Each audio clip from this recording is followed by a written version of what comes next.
Welcome to the 3DownNation podcast. I'm Justin Dunk, joined by John Hodge and JC Abbott. Fellas, the league's winter meetings had a lot of people abuzz. We're going to get into some of the takeaways from those meetings, but I'm wondering how you guys are feeling, JC, you especially, about your start to the new year. Last week, Hodge and I talked about New Year's resolutions. We didn't want to leave you out while you were down at the College Gridiron Showcase doing your thing.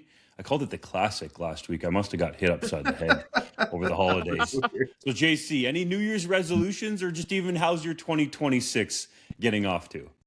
2026 has been fantastic. Nice little stay down in Texas. It's one of my favorite weekends of the year to be at the College Gridiron Showcase and get an early sneak preview of those Canadian prospects who are in attendance, as well as some of the American guys who will make their way up to the CFL in the next number of years. In terms of resolutions, though, I think you'll appreciate this one, Dunk. My resolution, learn how to type faster. That's my goal. Let's go, baby. So that'll make you very, very happy if it happens, because as anyone who has heard this podcast knows, I am a hunt and peck slow typer, as opposed to these two guys who race through their articles. I'm looking to improve that in 2026. I would say if I was to relate our typing speeds to the 40-yard dash, I would say I'm like that 4.2 Blazer who isn't actually a good receiver, but goes to the NFL draft, runs 4.2, goes 12th overall, and then never does anything in the league. That would be my typing. Justin would be like a 4.7, good enough. 4.7? Yeah, I think crazy?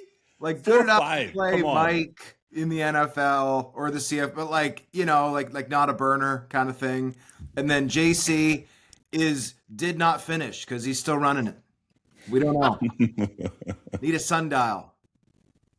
Yeah. I don't know about those. I think I'd be in the 4.5 range, to be honest. Hodge, you are ultra fast. There's no doubt about that. 4.5. And JC would be in the high 5s, maybe in the 6s. I think he could finish the 40-yard dash as a typer. I'm the guy that they put next to Rich Eisen on the simulcast to he might be him this time. No. I think 5'8" is probably appropriate. It's and you're like that offensive lineman where it's okay, he's not a tester, but did you watch the film? Come on, he can move his feet well enough, and there are some good O-linemen who had terrible 40 times. That is a thing on both sides of the border.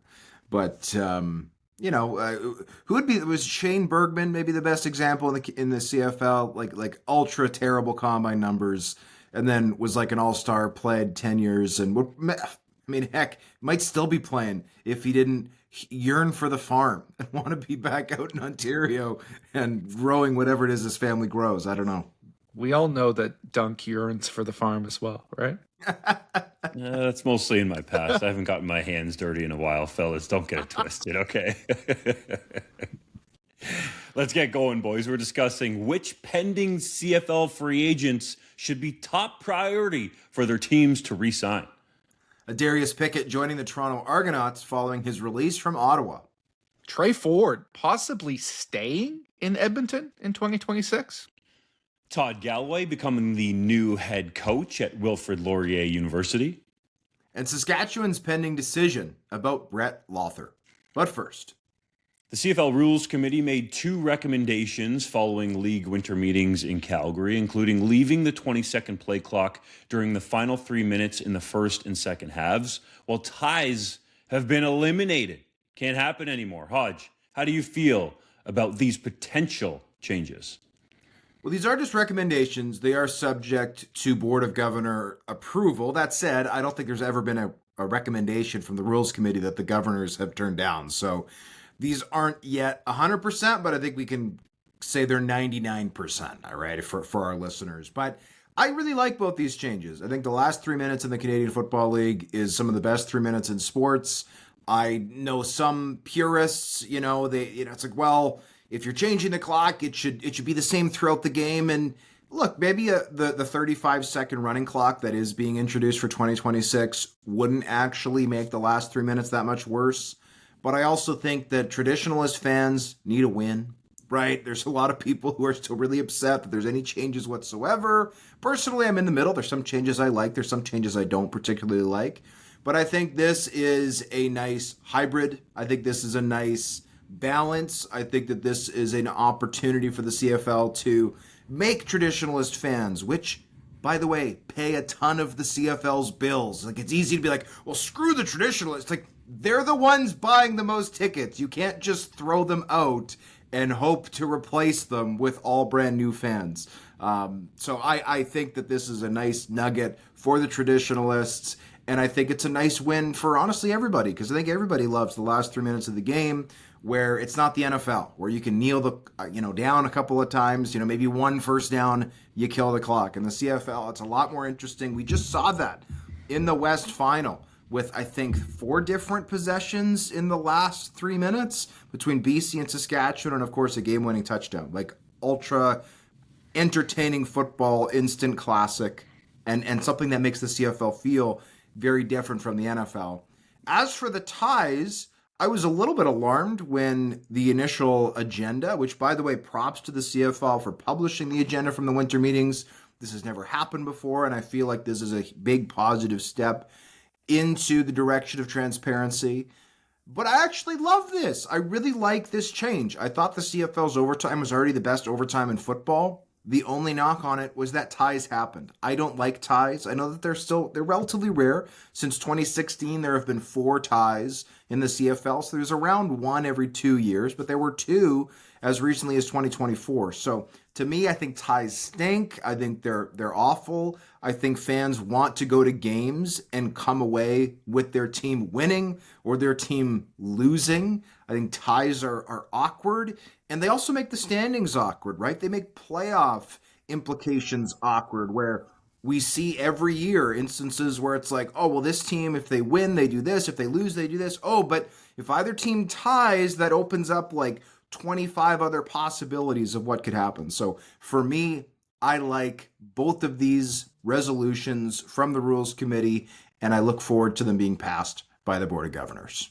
Yeah, I'm a fan of both of these recommendations as well. In terms of the play clock, is it the most elegant of solutions to the potential problems of the 35-second? No, I think there are other ways you could have gone about this that would have maintained sort of a continuous play clock timing throughout the game, but preserved the final 3 minutes.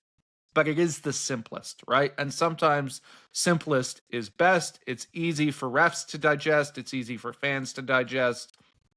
I think you get full points here for preserving what makes the CFL special. And then in terms of overtime, I hate ties. So I love the fact that we're going to see more exciting finishes, and we're going to see a winner if this is enacted by the Board of Governors in every single game. I think that is a win for everybody involved. Now, I do have some sort of adjacent questions to this. I think it's going to have to be squared away with weather protocol, right? Because right now there is a circumstance where a game can be called because of a weather delay and end in a tie. Is that going to be something that maintains going forward, or will all those circumstances have to go to some sort of shootout format before the teams play again in the future? I think that's a question that the league will have to answer. I also think that they'll have to answer, how are these 2-point converts at the end of overtime in a tie game going to be managed in terms of scoring and statistics, right? It's not the biggest issue. It's not going to change the outcome of the game, whether it's counted as 2 or 6. But in terms of scoring records and player touchdown stats, are these going to be able to inflate some of those things and give guys new records and pump up those numbers in this very rare occurrence? I think they will have to provide some clarity there as well, because, obviously we love our history as a game. We want to see that marked and preserved and recorded properly. And players have incentives tied to touchdowns and their production. So does a touchdown in this 2-point convert format count as a touchdown for their contract and potentially the bonuses they have tied to that. Those are smaller things that will have to be ironed out with these rule change recommendations. But overall, I really do like them. JC, you alluded to it. So give us some of the ideas around the play clock timing that you would like to at least be discussed. Well, I think you could have done it in a number of different ways. And let's be clear, I am no expert on this topic and I'm not a genius by any stretch. There are better people suited to construct these rules than me. But I think you could have had a structure in which you ensure that the play clock does not run for more than 20 seconds, but there is still no more than 35 seconds allotted for teams. So you started at that 15 second mark automatically, for example, that would incentivize teams to quicken the pace. That is one of the complaints that people who are in favor of the 35-second clock have said, is that there's not enough urgency in the final 3 minutes. That would have ensured that urgency while preserving the fact that teams could not run more than 20 seconds off the clock, which was a concern for traditionalists. And it would have also incentivized teams to get to the line faster because they would have been given more time. They could have gained an advantage that way. So I think that in particular was an interesting one for me, is sort of having a hybrid where it's 35 seconds, but you're only running the game clock after 15. But again, this is the simplest of the possible solutions. To me, I really like the idea of little to no ties, and JCU laid it out well, that weather potential tie that still could happen in a game probably needs to be dealt with. The play clocks, to me, I like it. I kind of don't understand how you would want inconsistency in the game, which is why I never understood that Stewart Johnston announced the 35-second play clock for the other 27 minutes in the first or second half, but then didn't have that thought process fully done when it was announced to the public, which caused quite a stir. So I understand that you want to keep that 20-second play clock there, but for the play clock as a whole, fellas, it's easy to say from the outside.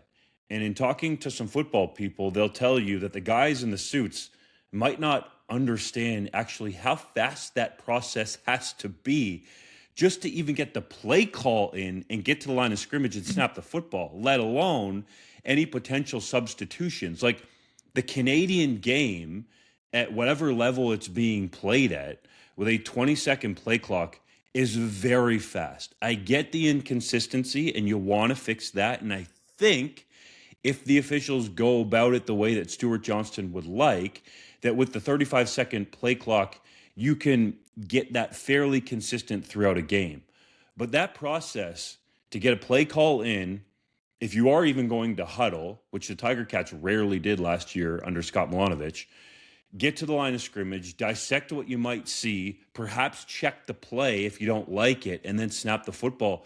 That's happening so fast in real time.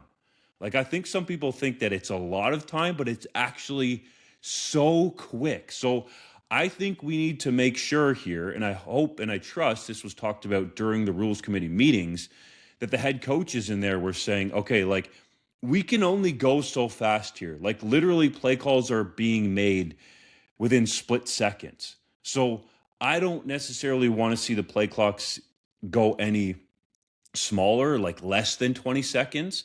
But I do get the uniformity with the 35-second play clock overall in the game. I just think it should be reiterated that process happens so quickly. And that's for teams on both sides of the football, offense or defense, because you're getting your play calls in on both sides. So I think that it's already quick. And I get that you really want to have that consistency overall with the clock, and you don't want to have the clock. Ooh, I hit my mic. Sorry, I got so fired up. Bleeding away without the play clock actually started. So I think that this could potentially be a good decision. But if it's going to be like a straight 20 seconds in the final 3 minutes and that thing's whistled in when the ball is spotted, man, that is going to be quick. And I'm not against it. I'm just saying it happens fast. The other thing that plays into this as well is, when is that actually going to be whistled in? Is it going to be whistled in when the ball is spotted? Because I think that's fair to the teams. Like, let's say what happens if there's like a deep pass down the sideline, goes out of bounds. Ball boy has to get the ball to the official, and they got to get that to the middle of the field and put it down. Like, I don't think it's fair to teams on either side if the play is blown in, but the ball's not even spotted yet. So I think there are some, I don't want to use structural, we'll get into that later, but some mechanical thoughts that need to go into this as well, as far as spotting the ball and when the play clock is actually going to be blown in.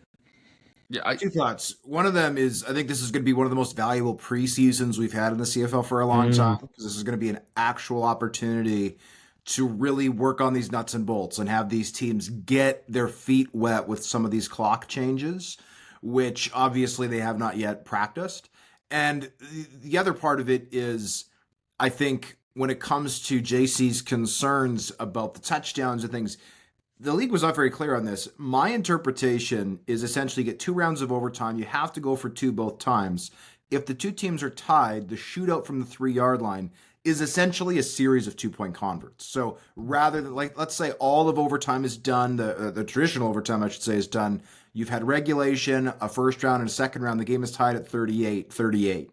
Well, the first shootout, you're going to, try to score from your opponent's 3-yard line. If you do, well, now that team has taken the lead 40-38. And for whatever reason, 100 years ago, we decided arbitrarily that 2-point convert stats weren't a thing, which, like, in hindsight, that doesn't make any sense. It's like if you throw a pick at a 2-point convert, doesn't count. Or if you throw a touchdown at a 2-point convert, doesn't count, because I guess it's not a touchdown, it's a convert, whatever. It's weird. It's an idiosyncrasy of football. But regardless, that was my understanding. It's like, okay, we're going to essentially just have dueling 2-point converts, and the stats don't necessarily matter. And if we go to 4 rounds of a shootout, we're not going to have games that are 80-80, right? We're going to have 2-point scores all the way up. But yeah, the preseason will be very interesting, because in addition to obviously trying to assess personnel, teams are also going to be working to understand and kind of wrap their mind around this clock and get the opportunity, of course, for their players to get used to this pace as well. That's going to be a big story, I think, come May, spilling into early June before we get to the regular season. Commissioner Stewart Johnston touched on a number of other topics that were discussed in Rules Committee. And by the way, the head coaches and the GMs were available on Monday before the meeting started. Johnston was available after the meetings had happened. So just for our listeners, our viewers who might not know kind of the actual schedule of how things took place, that is why we're kind of separating Stewart out here, because he had the ability to kind of speak to what actually happened in the meetings, whereas the coaches and the GMs were speaking about what they anticipated might be happening in the meetings. So there's a difference there. Regardless, Johnston discussed or indicated that the group discussed the playoff structure, Olympic participation, and more. He also indicated there was no pushback to the league's previously mandated structural changes, which are being implemented for 2027. JC, are you buying it?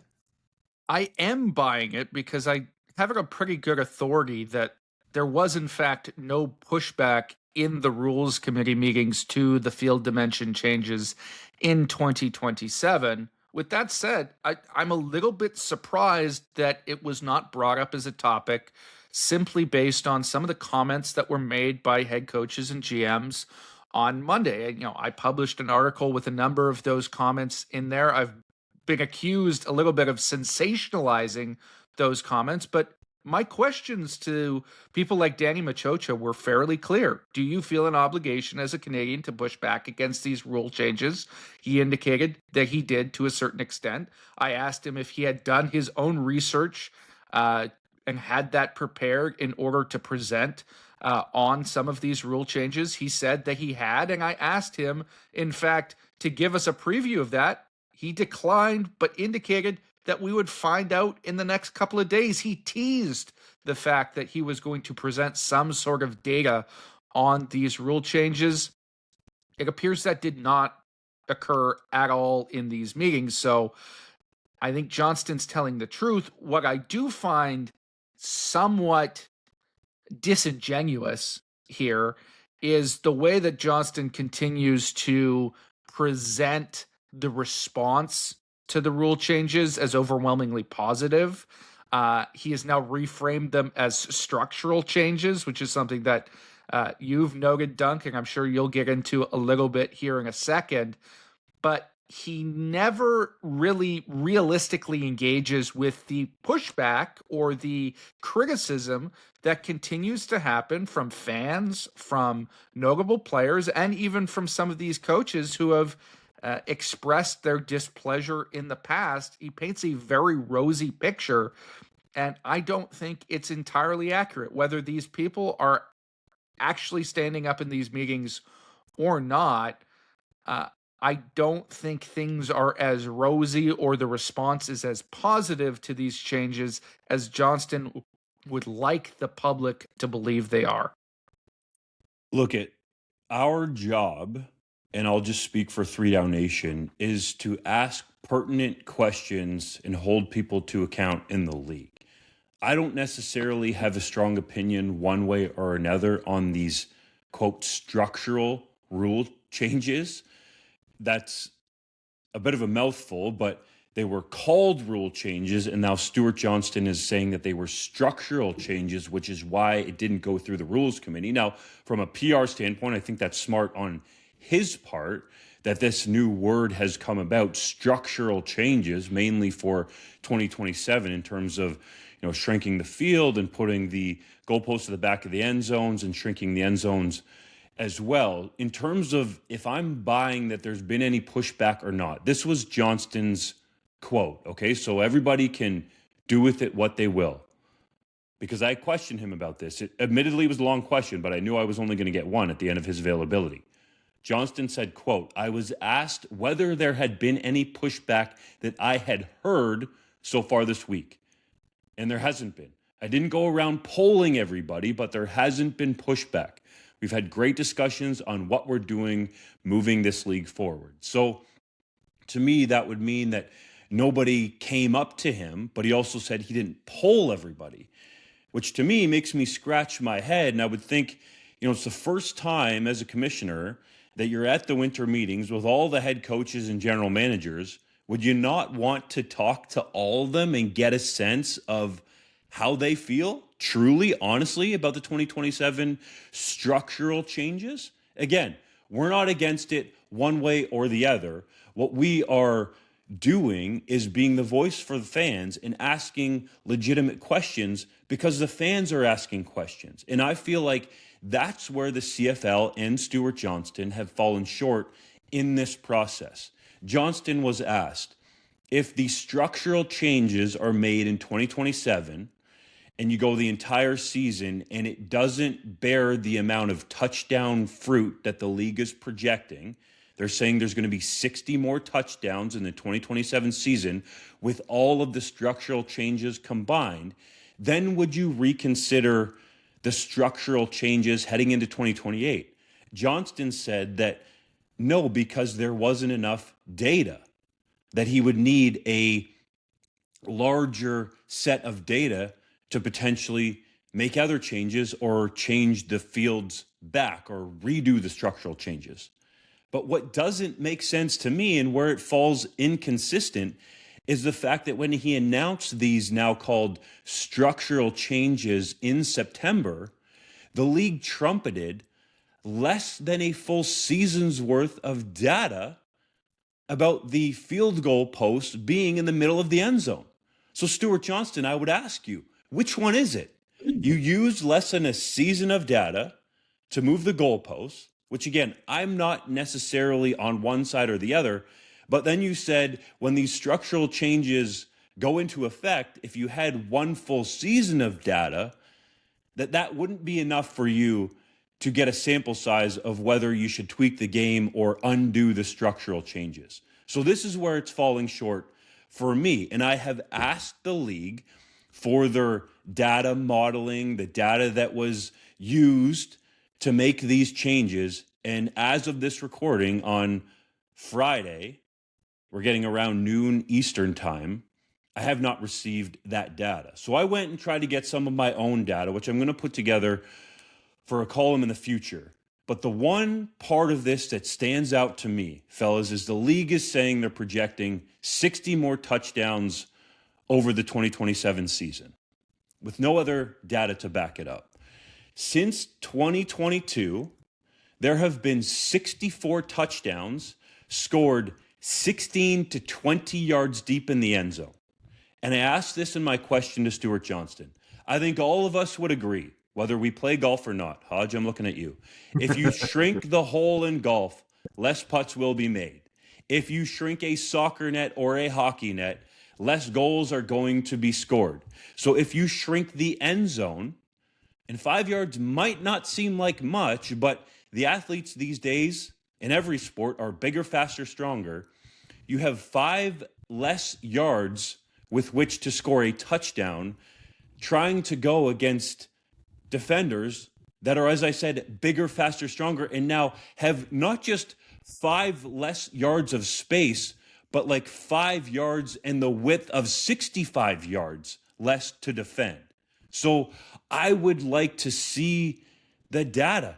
That's it. That's all. If I can find out that number since 2022, that 64 touchdowns have been scored 16 to 20 yards, surely, the CFL has it at least to that point, if not going back farther.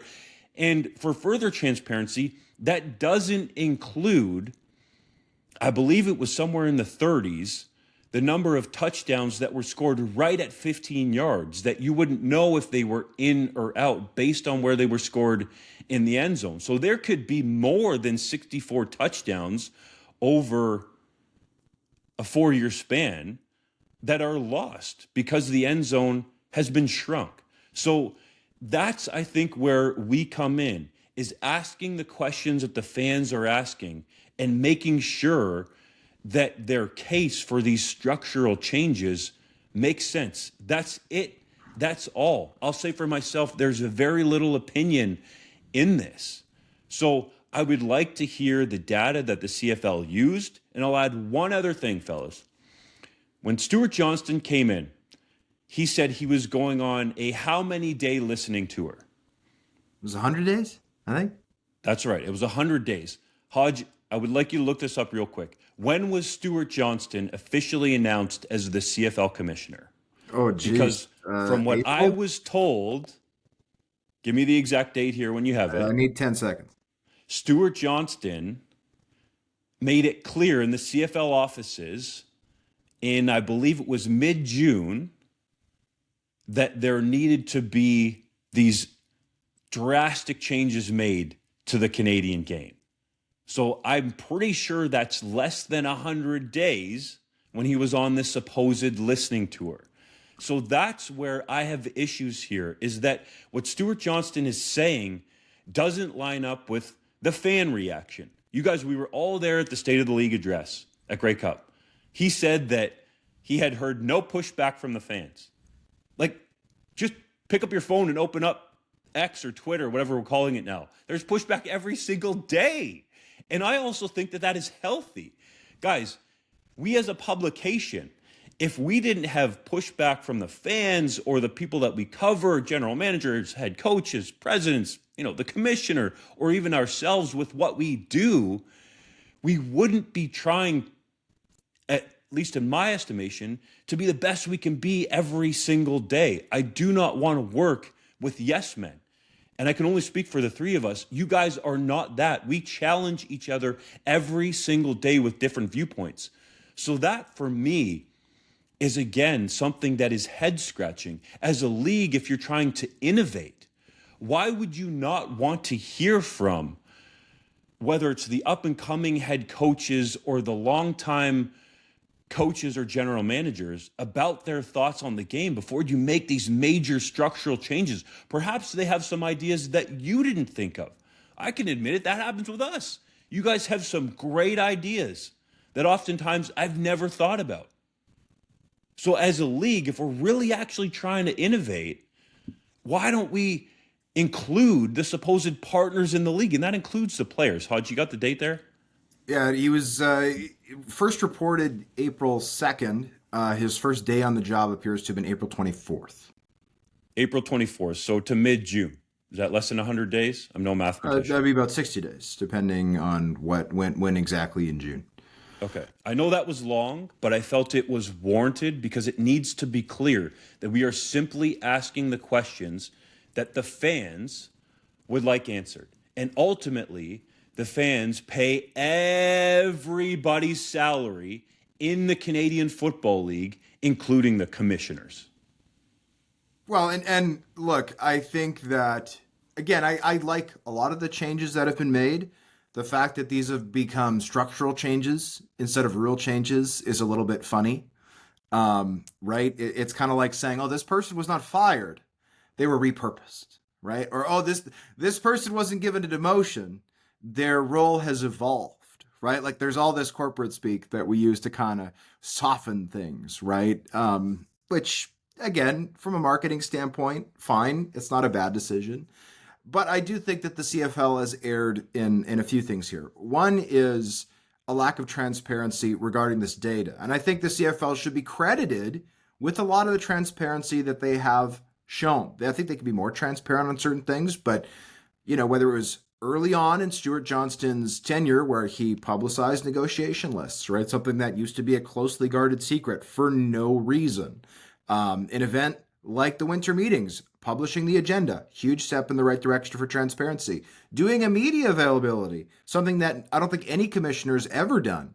Huge step in the right, in the correct path for transparency. So I want to give full credit there. But I think the public, right, and the feedback that we see and hear from fans pretty much every single day is we hate these rule changes. And so when Stewart Johnston says, oh, I haven't heard any negativity, that leads people to go, oh, so now he's lying to us. And then when it's like, well, can we at least see the data that you guys have that projects 60 more touchdowns? And the answer is either no or like, we'll think about it. Then it's like, oh, now he's trying to hide something.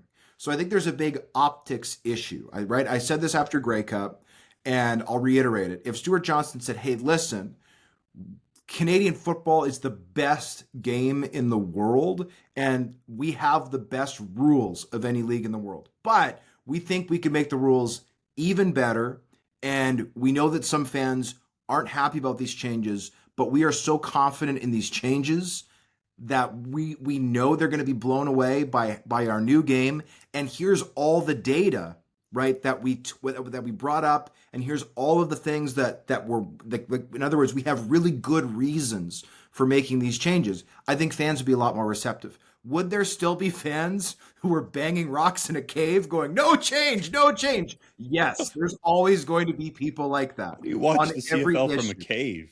I just mean it. Some people just have the mentality that like any change on any level is bad and evil. And so like my point is you're not going to please 100%, but only a fool would try to please 100%, right? So there's always going to be anti-change people, but could you win over a bunch of those fans who are either upset right now or annoyed? I think the answer is yes. You just have to go about it in the right way. And I don't think the league has done that, but regardless, there were a bunch of other, I thought, really interesting topics covered. I'll hit on a few of them, and then I'll let JC and Justin have a turn. I asked Stewart Johnston about expansion. He said that he is bullish on expansion. He initially did not want to be kind of tied down to a timeline. I said, what about 2030? And he said, I think that's a great timeline to set for potential expansion, which was a little bit interesting. He flipped like a pancake, but I give him credit for not being shy about saying, boom, 2030. And by the way, 2030, on the one hand, sounds like a crazy far off distant year that's never going to happen, but it's 4 years from now, right? 2030 is as far away from today as 2022, which feels like yesterday. So 2030, I think that's exciting. It should be noted that Halifax is currently looking to build a stadium for 2029. If those two things are related, that could be. As of now, officially, they are unrelated. In Halifax, when you read the local reporting, which I referenced in my article about expansion, there is debate among the city council there. Some want just a soccer complex on the Wanderers grounds where their popular CPL team plays.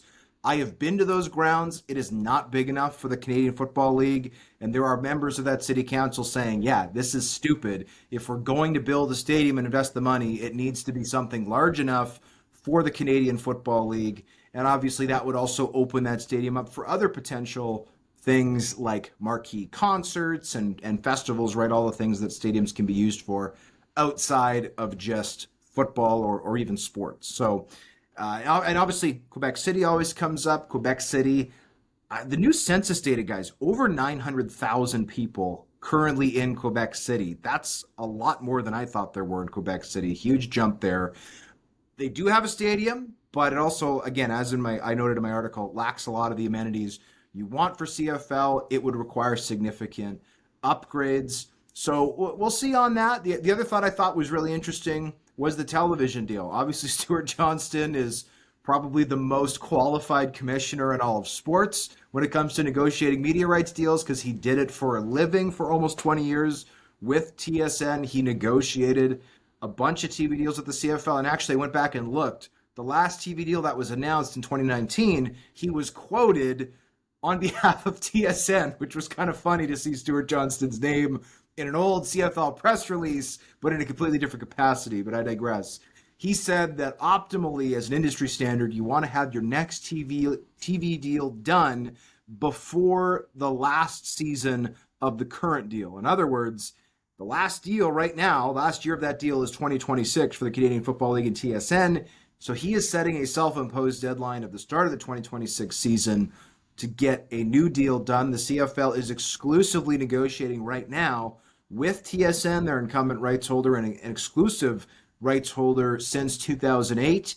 And obviously, if another party were to come in or they wanted to negotiate with another party, that window would have to close. So right now, they're exclusively negotiating with TSN. Should be noted, 12 years ago, the Canadian Football League's deal, I believe, was worth about $45 million. I quoted some numbers in my article. It's now reportedly about $50 million. Well, over the last 12 years, the NHL rights deal has gone from a little over $5 billion to $11 billion. In other words, over doubling. Now, hockey is different than football, but I think if you're the Canadian Football League, you know, if your current deal is worth 80 and it was worth 45 about 12 years ago, you're probably hoping, like Blue Current Sky. deal's 50. You said 80. Oh, sorry. I'd love to get 80. Well, what I was going to say is I think Blue Sky, you want to get to 100, but that 75 to 80 range is probably a sweet spot. And by the way, that's an extra $2 to $3 million in every team's pockets. And if that's the case, I'm highly skeptical we're going to have a lot of CFL teams that aren't profitable at that point. Maybe not necessarily making boatloads of money, but aren't losing anymore. But I'm also putting the cart in front of the horse here. The TV deal, in other words, they're hoping at the league that it'll be done by May, by the time the league hits the field. If it's not done, we could be in an interesting situation and potentially these two sides being at a standstill. But I don't want to get too far ahead of it. But an interesting timeline, I think, set by Mr. Johnston. Other topics that were touched on by the commissioner, the replay center, that's a hot button with a lot of fans. That was something that was going to be reviewed during Rules Committee in terms of their mandate. It doesn't appear that anything has come of that as of this point. There's more research being done. The replay center is not going anywhere, gentlemen. It's going to be there going forward, but it does appear that there's an appetite to make it slightly less involved in play, interjecting less frequently, or to at least clarify its role.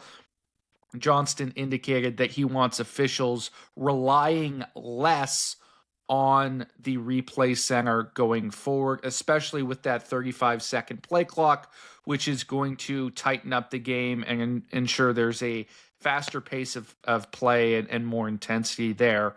The 2028 Olympics were also a topic of conversation. The CFL and its Board of Governors have already approved player participation in the Olympics. Now they need to figure out how they're going to handle it, what limitations they're going to place on the number of players that are able to attend, and whether they are going to adapt their season at all to accommodate players leaving for the Olympics. At this stage, Johnston indicated that the number one idea is simply to play through the Olympics, to not have it influence the 2028 CFL season at all, which I think if you're a fan of certain clubs that may have impact players who have a high likelihood of making that team, you might find concerning, right? I don't think there's going to be a ton of CFL players on that Olympic roster if Canada qualifies. As we've talked about on the podcast in the past, it's going to be 1 or 2 or 3 spots at most for CFL athletes.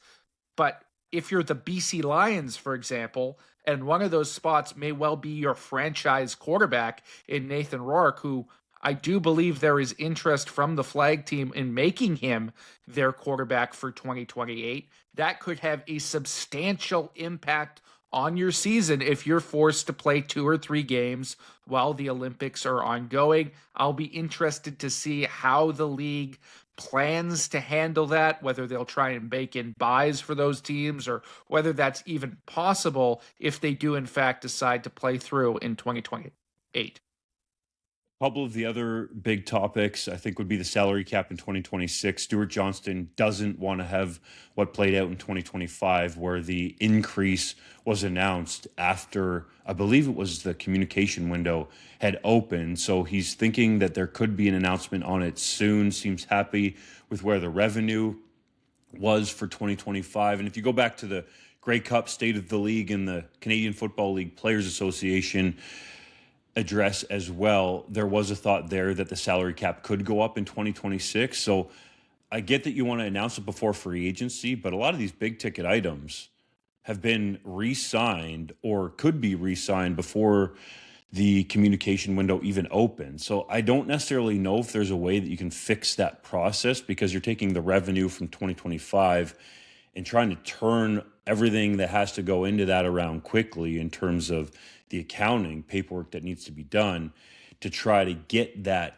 salary cap lift if it does come for 2026 announced. So I realize there's a lot of work behind the scenes there and it's difficult. It's never going to be perfect. So I appreciate Stewart Johnston being transparent with that process.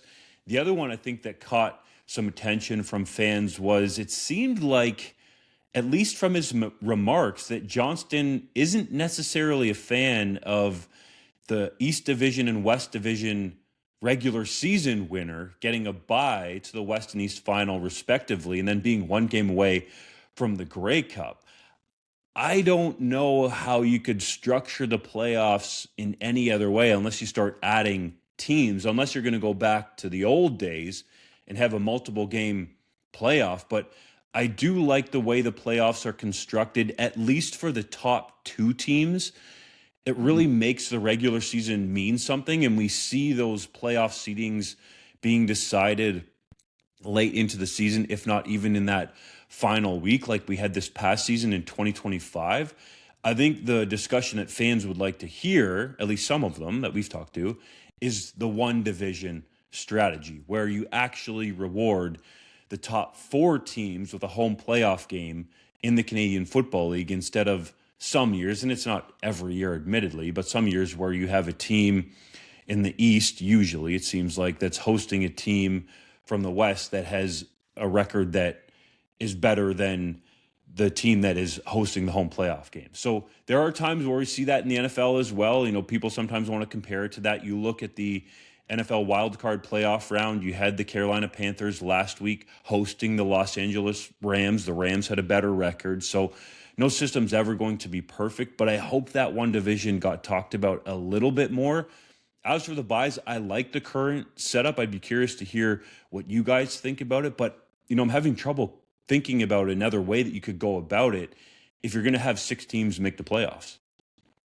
I'll touch on the salary cap thing first, because I think, at least to me, and this is just my idea, there's an easy solution here, because I think it's important that the players get paid, right? Everybody agrees with that. But also, I think teams need salary cap clarity, not like in Stewart Johnston, again, has committed last year's February 5th that the cap suddenly went up and the window for free agents had opened on the 2nd. So that was a huge problem. he's committed to an earlier resolution, but still, I don't think it's fair to teams to say, hey, you're going to have to hit this target, which is the salary cap, but also it's going to move at some point, and you're not allowed to know where it moves because we haven't figured that out yet, right? Like there's just auditing and things that need to happen. So my idea would be set the cap, and let's just use 2026 as an example. I think is it 6.06 million because that's what last year's was. Okay, I think say to teams, you got 6.06 million, and then over the course of 2026, you do all of your auditing, you figure out your numbers, and let's say there's suddenly an extra $100,000 against the cap for each team.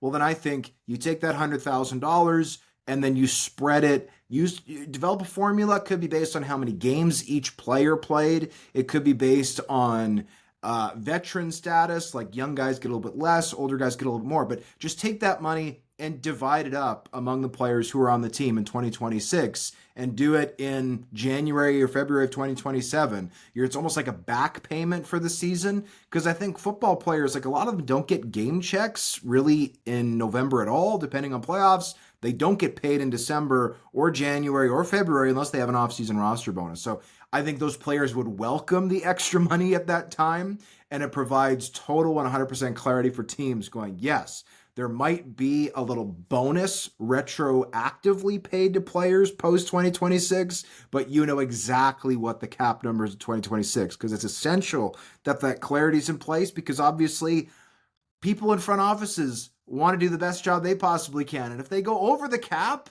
that could affect their own livelihood, right? Potentially. If a team says you can't go over the cap or we're going to fire you, you know what? And then all of a sudden you go over the cap and it's this moving target, it's ridiculous. So to me, I think there's a way to have your cake and eat it too. Make sure the players get paid. Just do it retroactively. And that way everybody has clarity going into the season. As for the playoffs, my hope was that Stewart Johnston was going to say, you know, do we really need an East and a West final? Could we just have two finals? Instead, what he seemed to hint at was a hesitation on the league standpoint for teams to be able to qualify for the Grey Cup after only winning one playoff game. And to me, I don't like this at all. I think when you have an 18-game regular season, that is super balanced, right? 16 of the games that these teams play are exactly the same. Everybody plays each other once on the road, once at home, and then you got like two bonus games that are usually rivalry type games, right? Hamilton, Toronto, Ottawa, Montreal, Saskatchewan, Winnipeg, Edmonton, Calgary, etc., right? Those are typically the extra games, but it's a super balanced schedule. To me, if you have the best record in the CFL after the regular season, again, a regular season where everybody's schedule was almost the exact same, absolutely, I think it's okay to be one win away from the Grey Cup. I think maybe the second team, I think you could maybe make an argument that instead of the second place team, which right now would be one of the two division winners, I'm talking about if we had just a 1-9 playoff system instead of a divisional system. To me, I think it might be interesting to say number one seed goes directly to the final, and then you have a semifinal that's like 2 versus 7, a semifinal that's 3 versus 6, and a semifinal that's 4 versus 5. I think that would be interesting from a league standpoint, because then you have more inventory. You have 3 semifinal games instead of only 2. And then, of course, the lowest seed would visit 1 in one final. And the next week, the 2 middle seeds would play each other for a berth in the Grey Cup. So I was a little surprised that was the nature of the conversation. Again, I don't think if the regular season was 6 games, yeah, you need longer playoffs. Like, you need longer playoffs. But in my opinion, the CFL regular season is almost too long. I think the perfect number would be maybe 14. Now, that'll never change because money, right? Every team wants as many games as possible. The league wants as many games as possible. But if you're going to have this long regular season, and it's the longest regular season in professional football, I absolutely think one playoff game to get into the Grey Cup is okay, because you've deserved that. You earned it, right? You fought, you scratched, you clawed, you bled, you sweat for 5 months to get, boom, okay, we're now the number 1 seed, 1 game, win it, and you're in it for the Grey Cup. I will say I'm not a fan of going to a 7th playoff team under the league's current structure. No. But if the league is successful in getting to 10 teams by 2030, I do think at that point having a 7th playoff team could be good. And I see you both shaking your heads. 70% of the league making the playoffs. What does that do for the regular season value? Well, I think the regular season at that point is seeding for the playoffs, which is what the current function of the regular season is. Like, I think it's a little silly to say, 7 out of 10 is too many, but 6 out of 9, that's fine. Like right now it's 67%. That's what I'm saying. Like it's almost too much, but you got to have an even number. 6 is fine. You don't need more. Actually have to have an even number. We go 8 to 10. You could say, okay, the first seed is going to get a bye, and then 2 plays 5 and 3 plays 4. Like you could. Let's do that. Current system. And honestly, I would be fine with that. I think, yeah, if you're going to make the playoffs, maybe don't finish in the bottom 4 teams in a 9-team league. I'm fine with going 1 to 5. But again, the problem with that is less inventory of games. And I don't think the CFL wants that. I mean, 1 to 5 would be fine. But I think if anything, they want to expand. 1 right? to 5 doesn't work. The number of games, you have 3 teams in the semi. No, you got 1 team with a bye. One team with a bye. The 4 play each other. That produces 2 winners. That's 3. Yeah, that doesn't work. Oh, that's 3. Fair enough. So yeah, keep it at 6. But again, the league I don't think would ever entertain lowering the number of teams. Just like the NBA has done, MLB has done, NFL has done. Right, all these leagues are going bigger and bigger playoffs. Which again, I don't like. Admittedly, I thought the NFL's old system was perfect. We don't need 7 seeds in the NFL. But the reason they did it is what you're talking about, right? You're talking about the league wanting more playoff inventory. Yeah. So how do we get there? You're going in circles here, man. Answer your own question. Well, I answered my question and I offered an opinion. I said, I think when you get to 10 teams, going to 7 could make sense. But right now, talk. I don't 70%. Like we don't need more mediocre teams making the playoffs. No. But I think what that does is and here's the advantage, and here's if you only have 1 bye, that gives every team in the league something to push for. So if there's 2 right now, if you're in the East Division and you've got 12 wins through 13 games and no one else has more than 8, you're like, great, we can take a vacation for the next 6 weeks and come back and just play the East Semi. Whereas if you have a whole league that is competing for just 1 bye, that could be compelling because you're going, okay, we're 12-1, but there's an 11-win team in the West Division and a 10-win team in the West Division. We actually have to keep playing and keep pushing. So I think going to a 1 bye week system could be interesting, but fair enough. As JC laid out, with 9 teams, that might not be possible. With the 10th team, it might make sense. So that is the point I'm trying to make. I didn't like the proposal, or it's not even a proposal at this point. I didn't like the initial thought process with, nobody should have buys going into the great. It doesn't make sense to me, but I think it could make sense in the future. I think a lot of the ideas that you laid out there, Hodge, work well in a perfect world, but don't necessarily translate to the one that we live in. I think back to the salary cap proposal, I like the idea of allocating money evenly across the board after the season and removing that moving target. I think figuring out the formula that would be used to do that, as you suggested, would be nightmarish. Because one thing that history has shown is that the voting members of the CFLPA are not fans of an even allocation of funds, right? The veterans who are making more money right now on their contracts would want a bigger slice of that pie, right? We even saw that this year with the way that the salary cap currently went up. A lot of CFL teams were using that money to stash additional players on the 1-game injured list and store players there. More guys were getting paid. Theoretically, that's a good thing, but the union did take issue with that because that money is supposed to go to increasing the pay of the guys that are actually paying games and their established union members. Finding the formula to divvy up those funds, I think, would be a little bit challenging. The last topic from these winter meetings that just one second, let's analyze some real facts as it comes to the salary cap. I've got some breaking news here. Obtained a CFLPA memo that says that the union has received on January 15th, 2026, the CFL's defined league revenue estimation. So let's try to stick to some more facts here, fellas. Get this thing back on the rails. And the CFLPA gets to decide the revenue share amount. So that will come about by January 22nd.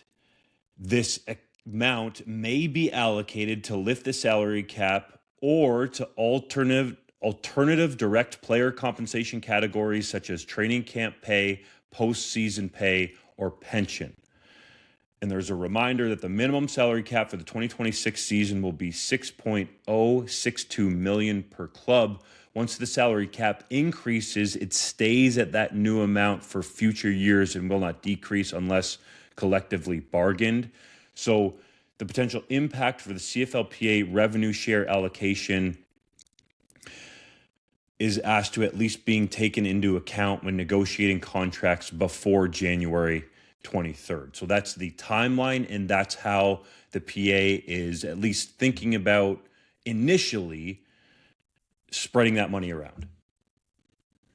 Yeah, those are the options that are outlined to them in the collective bargaining agreement. Those were the options that were available to them last year as well, which caused some of the confusion with leadership amongst CFL teams in terms of we had that announcement of a salary cap increase, but the PA hadn't necessarily allocated those funds yet.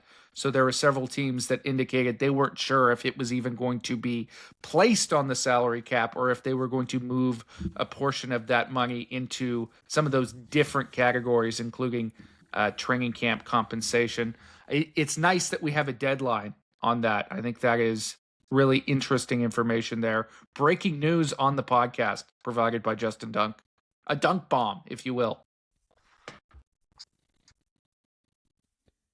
Boys, let's move into free agency here. It's under a month away. That month is going to go by quickly. As Justin said, there are a lot of players who are marquee players who have already re-signed with their respective teams. But there is still a lot of talent to be had. So prior to the Ed Hervey tampering window opening on Sunday, February 1st, a term that Ed told 3DownNation he is fine with, which was great. I'm more curious, than fine. He likes it. He embraces it. Yeah, he embraces it. Which is the most important to be re-signed by their incumbent team? JC, we'll start with you. It's Jarrell Broxton, the left tackle for the BC Lions. That offensive line obviously has been a point of concern for a number of years, but the left tackle spot has not. Broxton is as good as it gets in the entire league. General manager Ryan Rigmaiden said he's the best left tackle in the CFL. I would have a hard time disagreeing with him. He was sensational last year, particularly in pass protection. And you want to preserve a generational franchise quarterback in Nathan Rourke with the best protection possible. You absolutely have to get Jarrell Broxton under contract for next season and hopefully beyond. To me, he is the most important piece for a single team to get back under contract because of the way he influences the most important piece on any roster, which is the quarterback.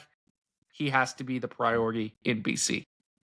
I'll go to Saskatchewan, and you can make an argument for a couple guys, but I'll focus on Malik Carney because he was a versatile chess piece, literally, for the Riders on defense. Corey Mace had him in 5 different positions on the first 5 snaps of the Labor Day Classic this past year. So that tells you how much they trust Carney within that scheme to move around and be a disruptor and do multiple different things in the defense. He had a career-high 8 sacks in 2025 and wants to get paid. Corey Mace said he's been in his ear, asking him what's it going to take essentially to get done. But Mace did point out that in his scheme in the past, there have been some highly paid defensive end. Most recently, Flo Ormalade, who last year was the highest paid defensive end in the Canadian Football League at well over $200,000.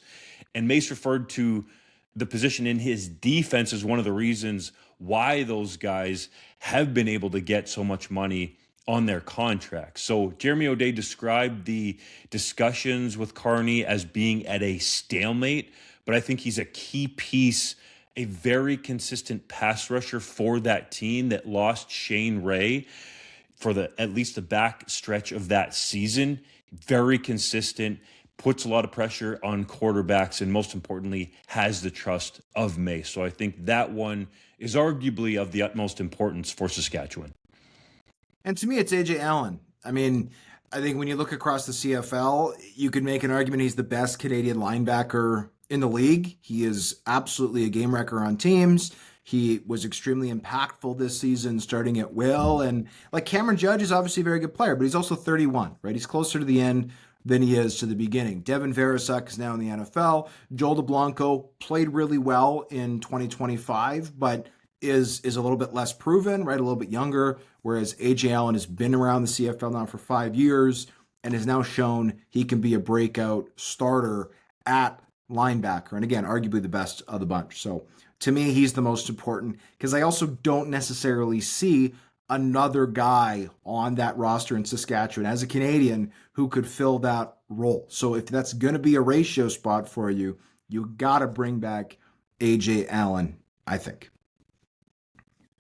I think it's interesting some of the guys who we would have placed on that list in the past that maybe aren't as highly as they once were. And you look at Toronto, Wynton McManus is somebody we've talked about for years as the premier linebacker in the CFL.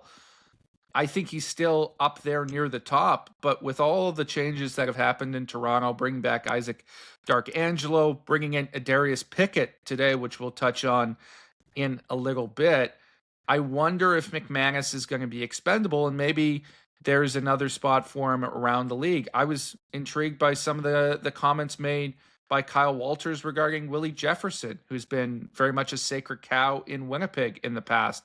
Seems like they might be playing a little bit of hardball with a guy like him. There's certainly a changing dynamic in the league, and even though that new cap space that we've talked about is being used to re-sign more of these teams' star guys, there are players who are going to likely hit the market on February 10th that will be of intrigue to other franchises. Wilfrid Laurier University has promoted Todd Galloway to the head coach position. The Golden Hawks had an open role after Michael Faulds took the bench boss job at Western University. Can Galloway keep WLU on top of the OUA?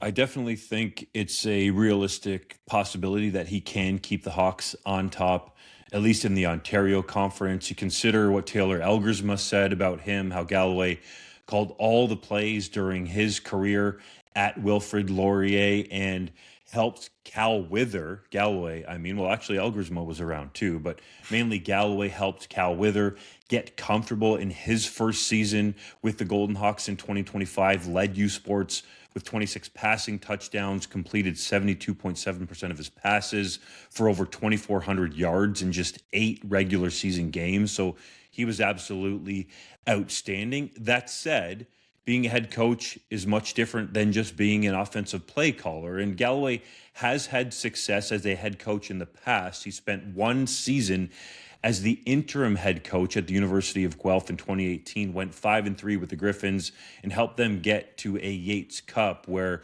Guelph eventually lost to Western. So he has an idea what it is going to take, and he does more than just call plays there. He's heavy in the recruiting and the student athlete development program there at Wilfrid Laurier. So I think this hire made sense on a number of levels. There were some people that thought Ron Van Moorkirk, who's been with Laurier for over 25 years as a coach, that he would be the guy to get the job.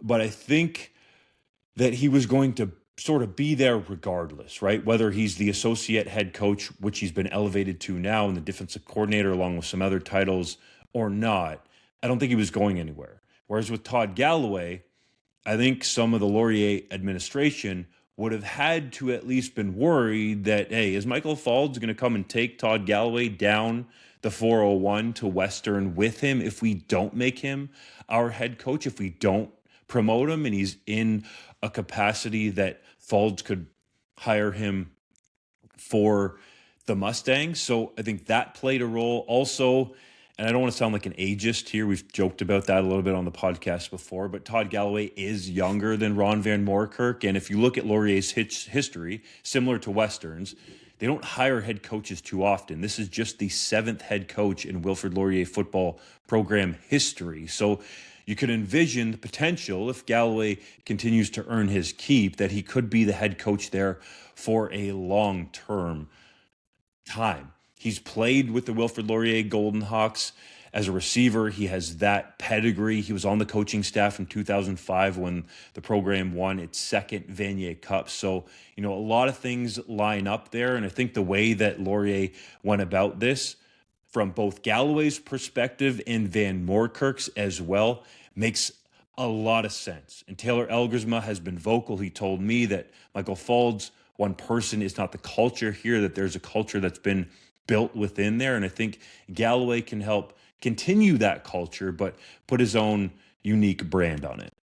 This is a fantastic hire in my mind. And the only thing I'll add is I had a chance to sit down with Golden Hawks receiver Loyomi Ojatolayo at CGS last weekend. And we spoke a little bit about the coaching search at Laurier and who he thought the best candidates were. And he made absolutely clear to me that it had to be an internal hire in his mind. He said all of the guys that were mentioned from other schools or other programs, they don't know our culture. They haven't built this team. The 2 coordinators have. I think Todd Galloway is the best man for the job here, and the people in the locker room are going to be thrilled by this selection. It's now time for JC's random neg lister. And as I laid out, I was at the College Gridiron Showcase last weekend, and I always like to see which players, American players from those events, end up on the neg list in the coming days. One that stood out to me because the Calgary Stampeders are now hunting for a replacement for Jalen Hutchings after he signed with the Minnesota Vikings is defensive tackle Brandon Mana from Wofford. This guy really flashed in the one-on-one drills at CGS. He's got tremendous lateral quickness. He penetrates with speed and is able to disrupt in the backfield.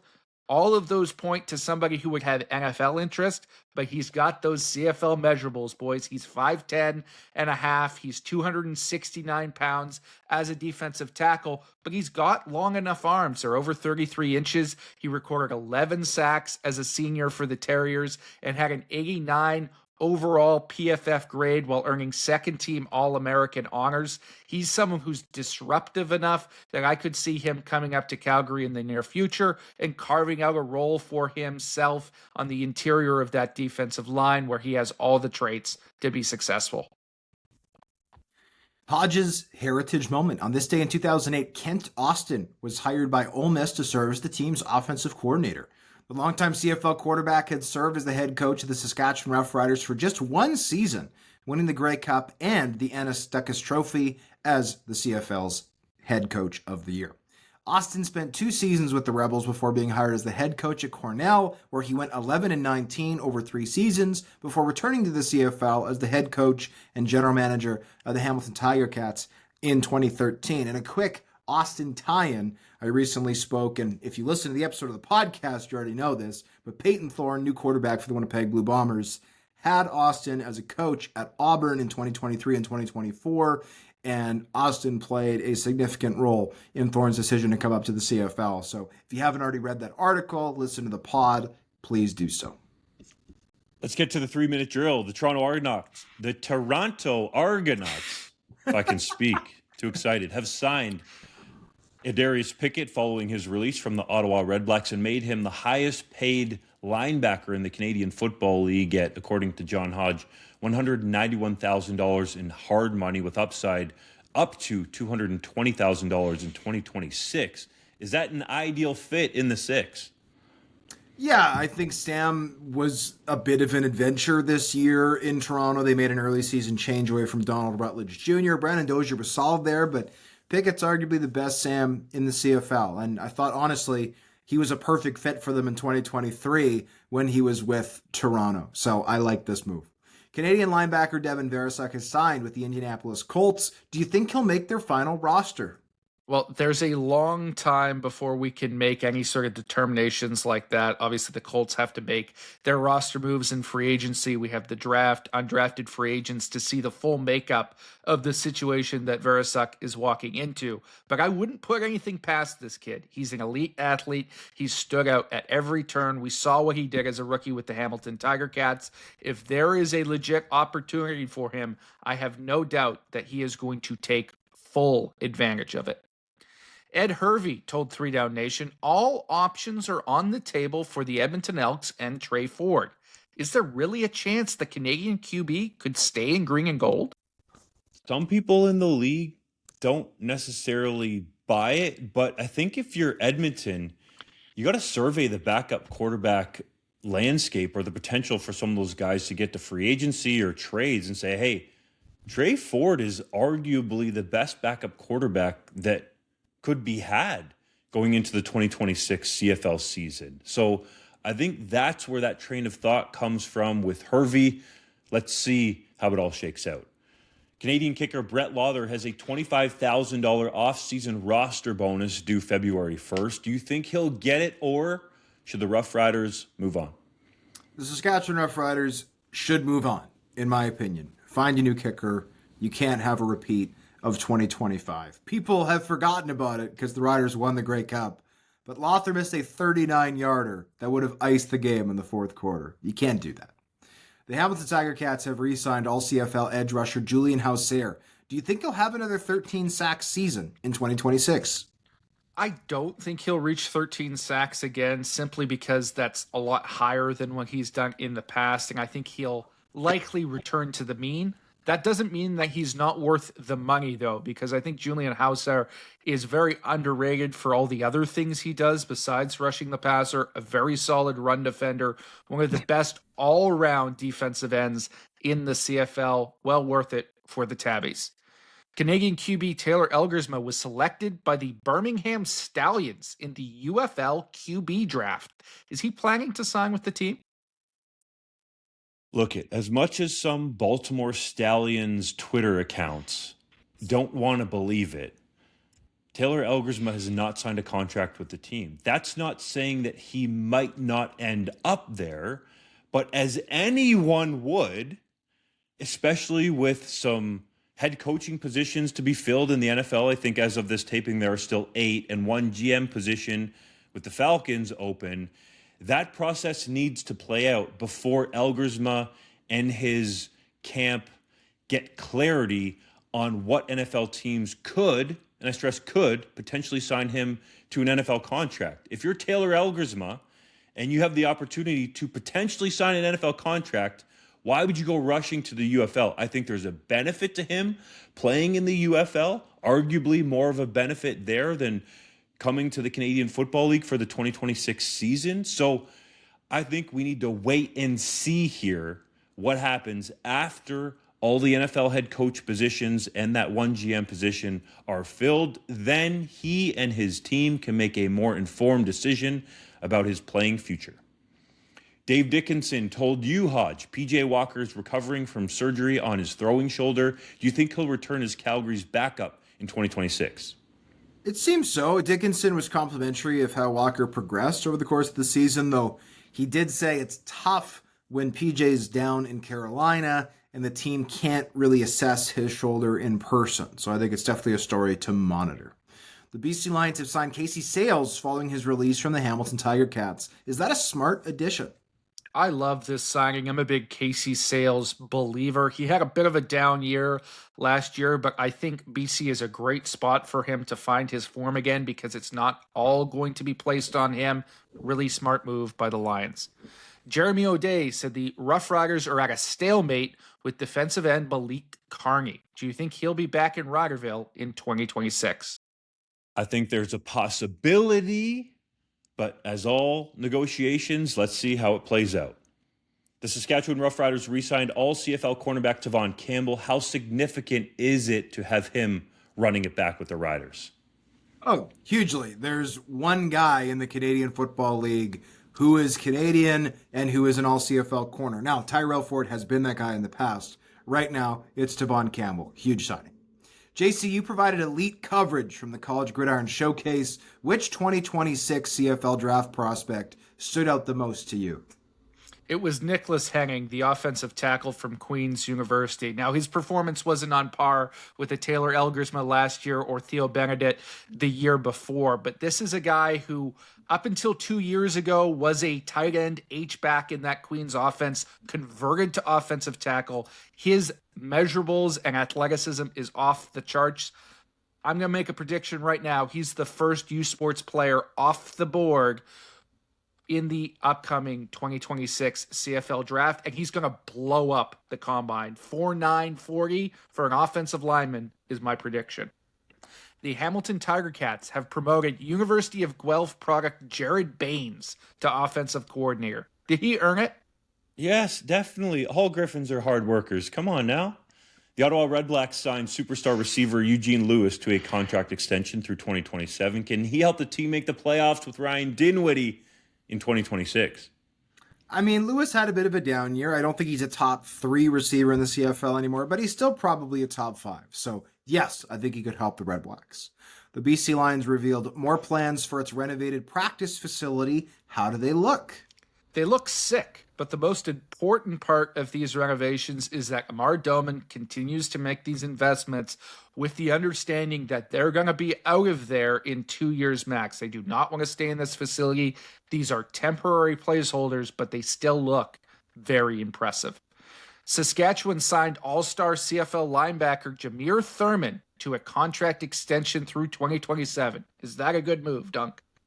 Definitely is. Corey Mace trusts him in the middle of that defense. He's a stabilizer and was one of the key driving factors. I think underrated in a way, actually. Received his first CFL All-Star Award in 2025, but ultimately the main thing was helping the Riders win the 5th Grey Cup in the franchise's history.